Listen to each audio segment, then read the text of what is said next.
Hi, I am Allie Camilletti, and you are listening to Snack Leadership. I will be talking about everything leadership, broken down into bite-sized pieces. You will hear what different leadership skills look like in organizations and how they can rise teams up or take them down. I help leaders build resilience and improve performance by bringing awareness to opportunity behaviors in my business. Spark your mindset. I provide leadership and sales coaching, as well as team building and guest speaking. My hope is for you to feel inspiration and to create a spark in your mindset.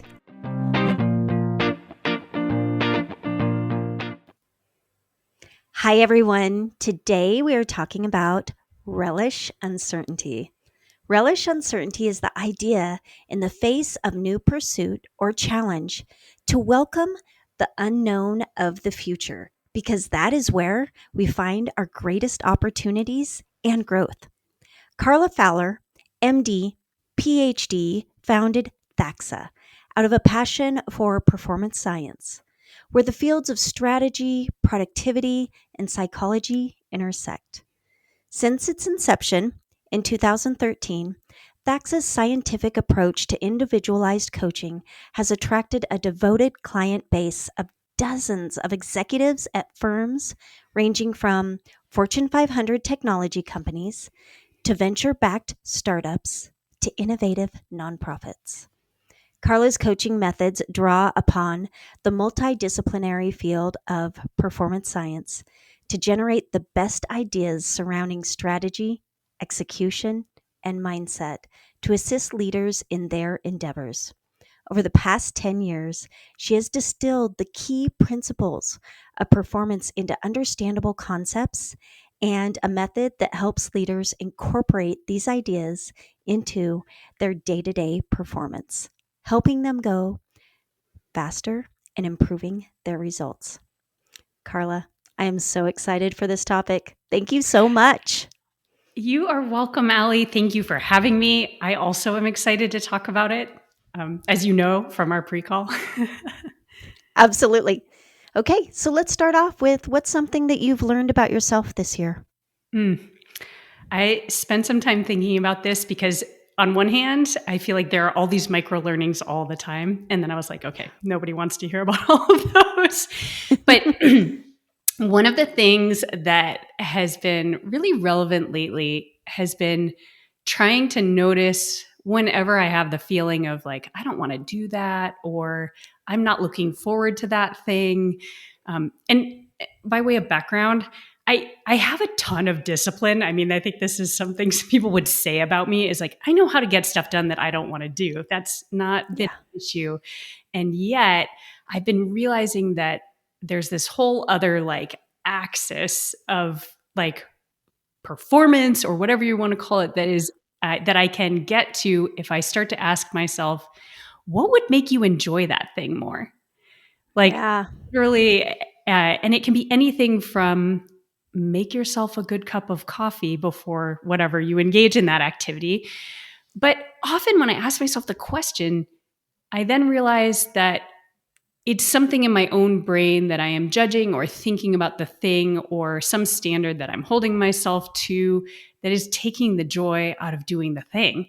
And so, again, sometimes it's very tactical, sometimes it's much more perspective.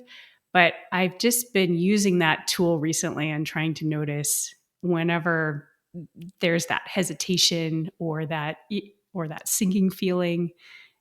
And it has brought quite a bit of joy, but also discovery about myself. Oh, I have so many thoughts about this, and I will share. I think for me, when you're talking about this, mine is positive intelligence would define it as stickler, but it's perfectionism. Mm-hmm. Yeah. That's why I will procrastinate it, is because I know that I will get in the weeds in the details, and it's hard sometimes to bring myself up high level. Yeah.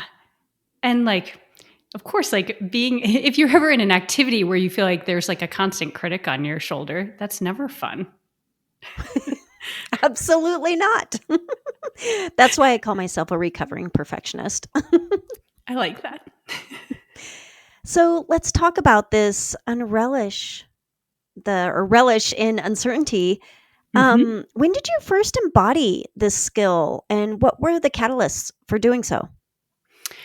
This is a, this is a great question because I know that I was having moments of uncertainty. I mean, this happens to us very early in life, right? And so, but what I noticed was when it first became really important was when I got out of the more structured systems. So, um, like for a good amount of time, I was in school, and even medical school was very structured. So it's a lot of work, Yeah. but like there are clear deadlines. There's the test you have to pass. It's clear what marks you need to make. And I always, those kinds of systems like kind of worked for me. I was like, okay, I have that structure.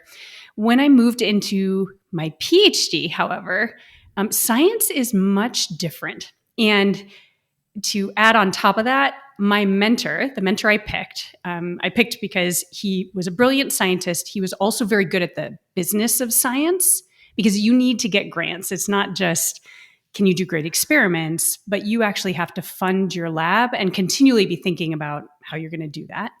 And he was a pretty hands off mentor in the sense of I loved the autonomy and the independence of it. And also, Mhm. it was so scary because you have to go figure something out that nobody knows the answer to. And you even have to figure out how you're going to figure that out. And the postdocs in my lab weren't necessarily doing the same kinds of things. And so there was a lot of time when I was on my own trying to pattern recognize, trying to learn, trying to figure out who I could ask, what I could read, and Yeah. build that structure. And I'm not sure I was relishing it quite at that point, but I think that was the first time I really encountered it. And then that I think was good preparation for then when I actually left medicine some years later to then say, I am going to start a practice. I want to design a coaching methodology. But, that I felt like, oh, I'm very excited about that. But of course, the hitch is you also have to run a business. You can't Yeah. just love coaching and say that'll be enough. You need to figure out how to get clients. And I think it was in the process of going through that I first started to say, you need to learn how, like, you're building something you really want for yourself that is going to be great. And the process can't feel all crap. So you need to find a way to relish this a little more. And it's perseverance. Being an entrepreneur and having that belief that, no, this is going to be something Hmm. and it is going to be successful. That little bit of that blind faith, but relishing in it because there's never any guarantees in anything in life. Mm-mm. And No. so just that really being in it and being able to still have joy and not be stressed out all the time Hmm. because we could Yeah. easily get taken by that. Well, and if it's all about the destination, which I do think when I started my practice in my mind, I had this idea of like 10 years in the future, like, where do I want to be? What would it look like to be successful? I had that vision. And of course, one of the interesting things is your brain will always advance that goalpost. So it's Yeah. very easy to performance discount. But I Yeah. am now 11 years into my practice and have absolutely achieved that goal. Um, Yeah. and and of course, there are now new things I want to do. Like my brain Yeah. has moved forwards, and I think I had a moment, particularly like somewhere between the 10th and the 11th year, where I realized that I got back in my old brain and was like, Carla, like in your old brain, you are wildly successful right now, like beyond your Totally. dream. And also, your right now brain is thinking, oh, but there are all these things, these new horizons that I am pushing towards that feel uncertain. And so our brains do that. And because they always move on that timeline, this is part of why even just this year I am recoming to how important it is to be able to, going back to our first question, find a way to enjoy or relish, not just tolerate, but like relish that uncertainty, because that is what the bulk of life when you are pushing towards streams is going to be. It's not going to be the victory moment. It's not going to be the podium moment. It's going to be the in and out practice of working towards what you want. It's so true. So talk to me about like whether it be organizations or leaders that Mhm. you've worked with that you feel really embrace this leadership skill. What does that look like?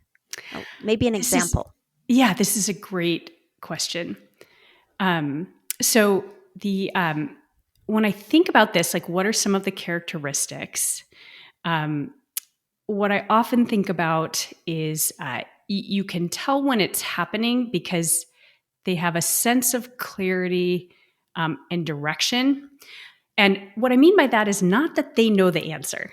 It's not that they're like with their team saying, like, I have the answer. But what they do is they can say, number one, they can be upfront about, hey, no, we don't totally know what this is going to look like. And that is okay. Like, we are okay here. And there can be method to how we approach this. It doesn't have to be all of us running around being worried, throwing whatever we can throw against the wall to try and have it Yeah. work. Like, and I think what they do is lead by, number one, saying, nope, like, I don't know the answer, and that's okay. And then providing some structure for people to, like, then start to work together on it. And I think what's interesting about it is it can make for an invigorating work environment. So, Yeah. like, and I think it's helpful when leaders can even explain this to people and say, hey, I know that this doesn't feel like whatever. Last year, when we were just running the plan, we were doing all the things we were good at, and we're wildly successful at it. But one of the important things to remember is that that can get old.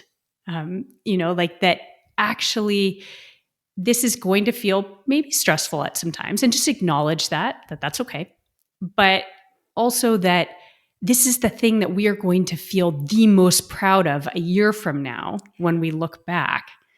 And the party we throw, if you want to throw a party, the party we're going to throw is going to be like amazing.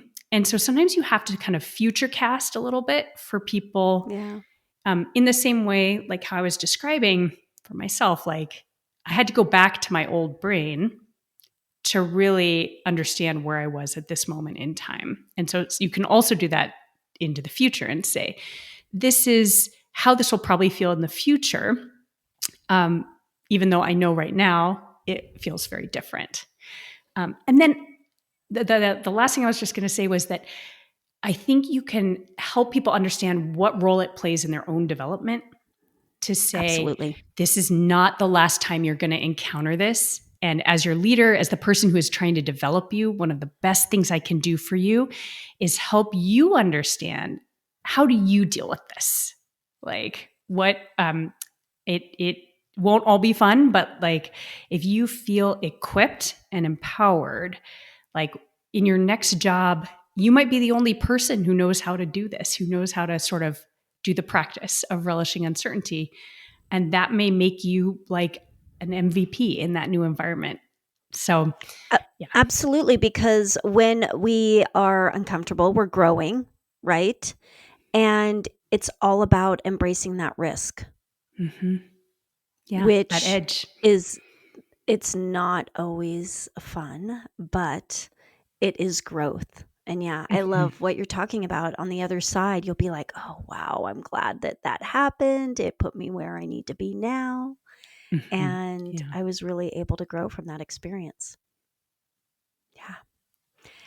And so, what else have you witnessed in cultures maybe where this isn't happening? Like, what's that look like just in case a company's like, I don't know if we do this enough, but they're not Yeah. sure? This is a great question. And so some signs or symptoms that you might see. One, I think, can be the instinct to like protect one's team. And I bring this one up because it's kind of a sneaky one. Like, I Yeah. think as a leader, we can feel like, no, I need to shoulder this and Yep. protect my team from it. But what often happens in that case is like, people know that things are not like that, there's something uncertain, but because you can't talk about it, it is almost more scary than if you involve and engage people in it. Like, Yep. it's funny. I am reminded of, I took this wilderness medicine course, and one of the practices that they talk about is if you are working to get someone out of the wilderness who has been injured, let's just say, that any way you can help them involve themselves in their own rescue is very empowering. So I'm always reminded of that. And so instead of protecting, what I often recommend is saying, how do you engage people in the uncertainty? And this is often where I say, like, a good framework can be like, hey, we're going to run some good experiments here. Like, we're going to do our homework. There are some things we could learn. Great. Like, let's do that part first. That's probably the easier piece. But once we get to that edge of what we can't really solve by researching more, like, let's run a good experiment. And how could we set it up? Like, how could we think about this to know how much we need to do to really get some good data? And also, how long should we do it? How would we interpret our results? What would success look like? And give people some framework for that so they can actually have a task, contribute to the group. And a lot of that, then, it's not that it's a distraction from the uncertainty, but it's actually engaging with it in a productive way. So, like, that's one thing that can kind of be a sign or symptom. Again, it's that protect rather than engage. Yep. A second one is, it can go either way, but one of them is sometimes what happens is like micromanaging. So if the leader is feeling uncertain, like, let's say a product launch is not going as fast and the CEO is feeling really like anxious about it. And then they start to get mucking in the product team's stuff. And now no one's feeling confident because rather than like having some discussions about it, but like also just knowing like, okay, this is uncertain. We don't know how the product launch is going to go. What are some productive ways we could like think about this?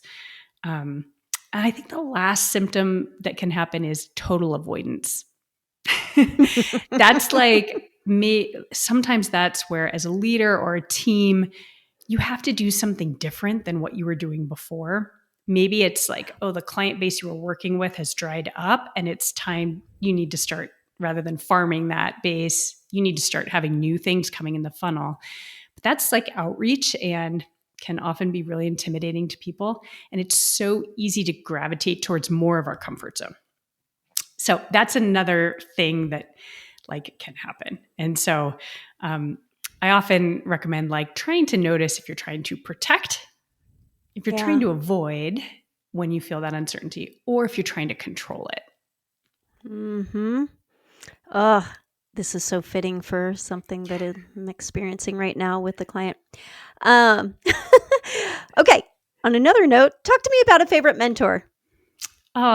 So this mentor was actually pretty early in my life, like middle school, and was an outdoor fitness teacher, like a non-traditional PE teacher, essentially. And she essentially taught me how to do hard things. This was like in conjunction with my family, who took us backpacking when we were young for vacation. Yeah. And I can tell you, as a young child, I was like not wild about it. I was like, we carry heavy things. We're out in the wilderness for 7 days. Like, I don't get this activity. But this teacher, her name was Fran Call, and she had us do all these wild physical challenges. Like, she had us train for a half marathon. We walked around Lake Washington in 24 hours. So that was 55 miles in 24 hours as 11 and 12-year-olds. And she took some of us on some special bike trips in the summer where we carried all our gear and we rode like 80 miles a day, like across half of Canada. But the thing is, she was very strict. We were all scared of her. But I think she taught us how to do hard things and taught us how to figure out whatever we had to do internally to do something challenging. And it all felt very uncertain. Setting out on a physical challenge like that, knowing it was going to hurt. Also knowing like, if you didn't keep up with the group, you were probably going to get yelled at. And I'm not sure it is not that I do not adopt that style with my clients as I'm trying to help them do hard things. But I think it taught me a lot about what are the things that happen internally as you're trying to do that. And sometimes if you understand that, you can put voice to it for other people. So as a leader, being able to say, hey, here's some things you might be worried about right now as we try and do this thing. Like you're worried it's not going to be perfect. The MVP of this new thing is going to be riddled with, bumps and errors. And so you can start to put voice to some of that. And I think that's part of my takeaway of that experience was understanding a full range of things people can think and feel at that moment. And I feel like I've thought them all. And so helps me try and understand what someone else is feeling and also help them think about what their team might be feeling. Yeah. How about a quote that really embodies this topic that we're talking about of relish uncertainty? It's a quote. It's on my computer. I've got it taped up top. It is from a fortune cookie. Awesome. I don't know who wrote it. But it is, we live at the edge of the miraculous. And I think about it every time I'm really uncomfortable. I'm at my edge. I try to reframe it as this uncertainty, this discomfort right now will be a moment that is miraculous to me from the future of like what became possible for me, what got pulled out of my potential, what I came to understand about myself, how I felt about myself. And so I love to just remember that anytime uncertainty comes up. It's beautiful. Who knew? A fortune cookie. And that takes us right into, what's your favorite snack? Oh, the one in my pocket.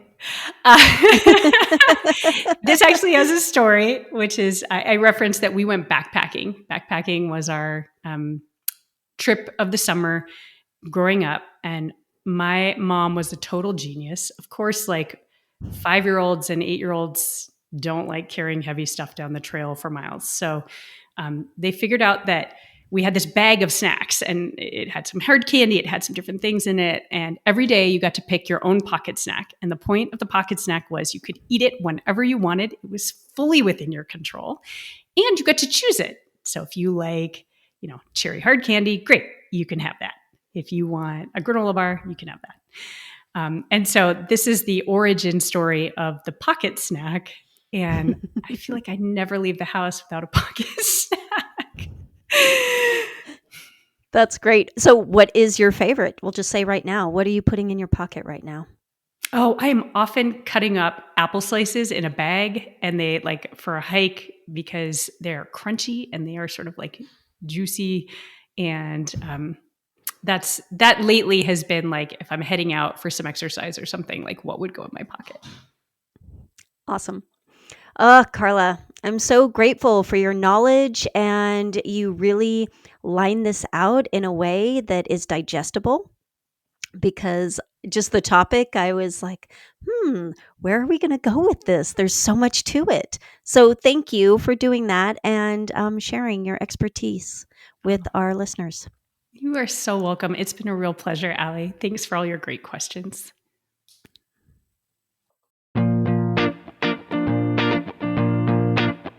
Thank you for tuning in to Snack Leadership. I hope you felt inspiration, motivation, and felt your mindset spark. Snack Leadership is recorded and produced by myself, Allie Camilletti, and music by Shireen Amini.